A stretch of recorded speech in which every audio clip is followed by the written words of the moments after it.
Today on The Occult Detective, it's horror mayhem, so let's talk J.N. Williamson.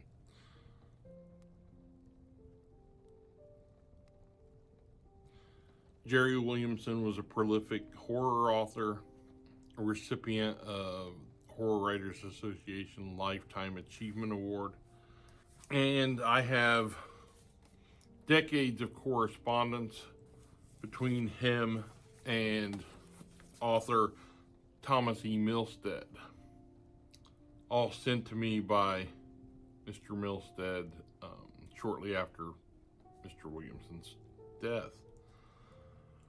So I thought I'd pull something out randomly and we just give it a read. So when I pulled out this envelope, stuck to the backside was a Christmas card illustrated by J.N. Williamson, who was the founder of Sherlock Holmes Club here in Indiana. It says, "Of course, I can't give you the Countess of Morcar's blue carbuncle, but like Watson, I can wish you the compliments of the season. Merry Christmas, J.N. Williamson."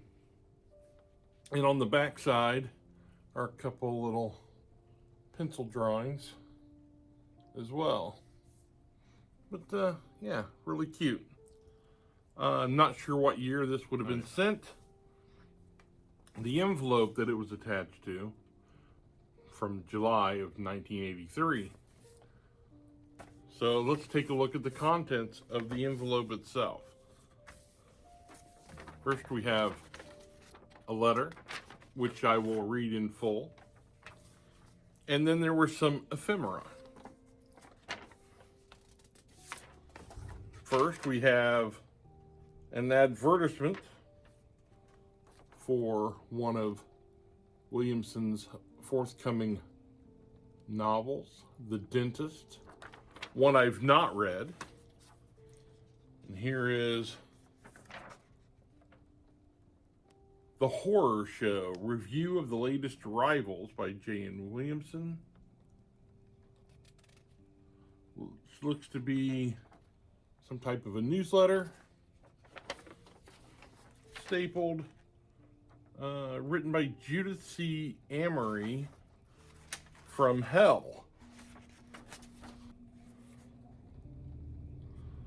And it's signed for Tom, all the best always, Jerry, J.N. Williamson.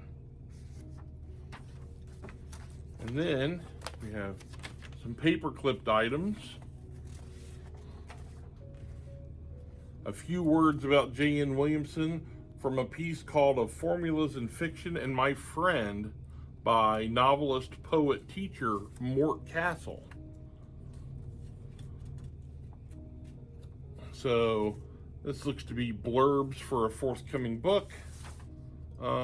Here's one written by Thomas Milstead himself. Lists him as the author of Cave of the Moving Shadows and Comanche Stallion. And then let's see, this looks to be part of the Rising Star 4, which is a kind of a fanzine.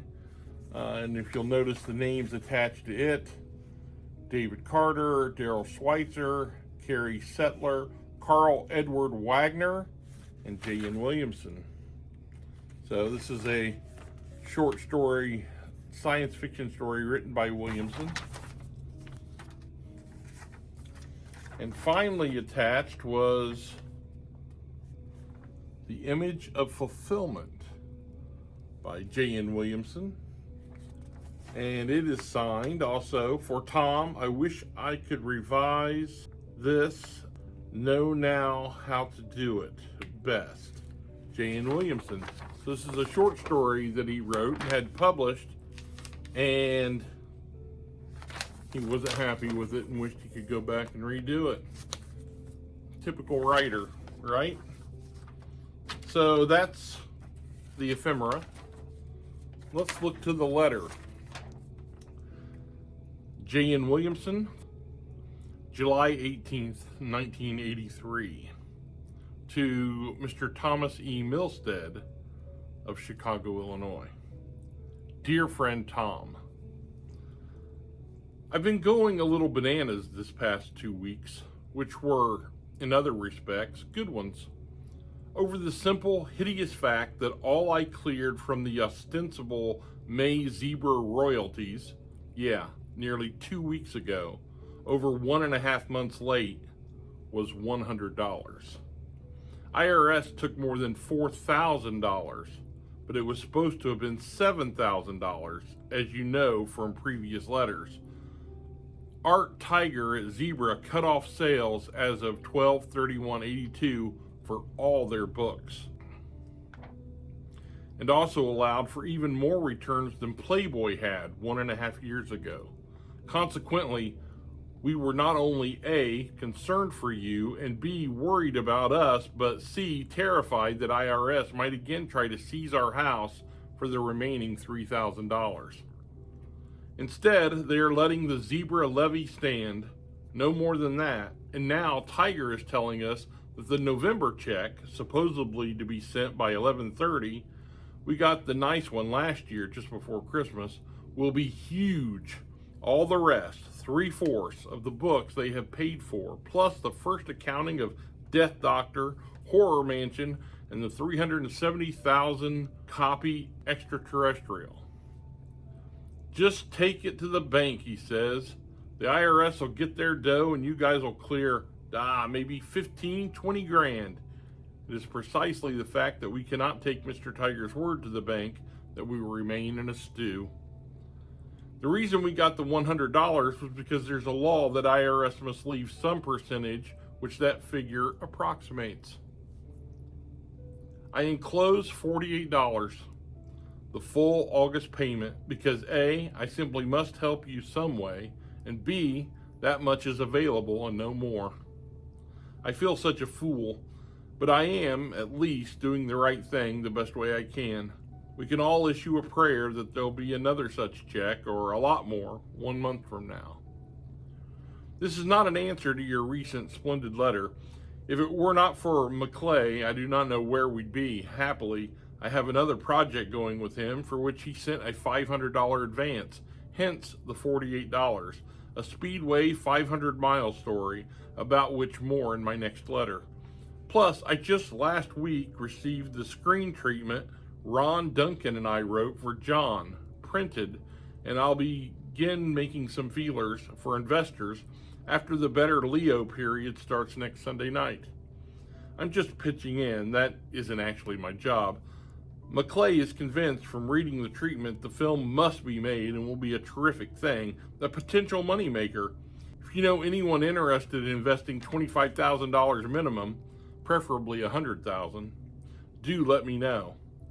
The fact that I am now a Dell published writer, see enclosed, cannot hurt anyone or anything. More about this strange turn of events too when I write.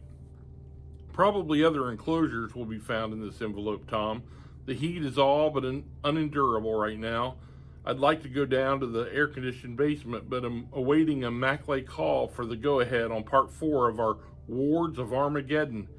John is taking the first 3/4 plus an outline to the Reynolds agency, where he knows someone, after the Leo period begins, on my advice. Taking it personally, and also taking the big deal agent out to lunch. He swears we have a huge money machine in this novel, and that could be true. Tom, can you imagine your old friend failing to deliver as best he can to a man who has done so much to finance and also to appreciate him?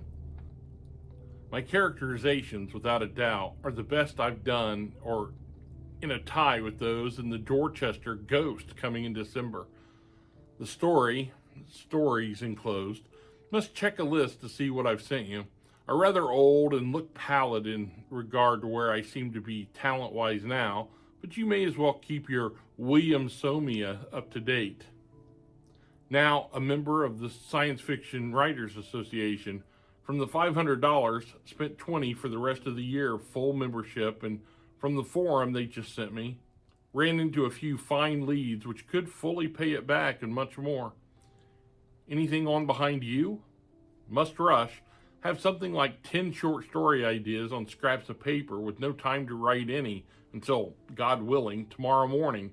Have, of all things, a mystery story premise I'm aching to write and point toward where else? Ellery Queen magazine. The Markley covers, my books, are done and look fine. Due to a bunch of reasons, none economic for a change, they've been delayed, but John says they'll be out without a doubt before September 1st, when, of course, 2 or 3 copies of each of my 3 are yours. Fond wishes and thoughts, and a lot of complex emotions threatening just now to rip me apart. Sincerely, J.N. Williamson. So, we can unpack a lot from this. For one,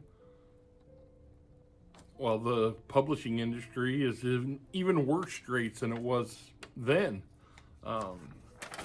It has always been a struggle for authors to get paid, and it was no different in 1983, it seems. Zebra was swirling and virtually on their way out. He's thrilled to find new publishers. It looks like he was being published by Dell, which is bringing money in. But as always with writers, it's looking for that next royalty check. And I feel his pain in this letter. I have felt it myself. I mean, when he's talking about, he was expecting a check for $7,000 and received $100. That's heavy stuff. I have a sneaky suspicion that as we visit and revisit more and more of these letters that are filling up this fine briefcase, there'll be more of the same, of that sort. So that's how Horror Mayhem's going to play out. I hope you enjoyed that letter. I certainly did, and I look forward to reading the short stories that he had enclosed. Really brilliant stuff. All right, that's all I've got for you today. Talk again real soon.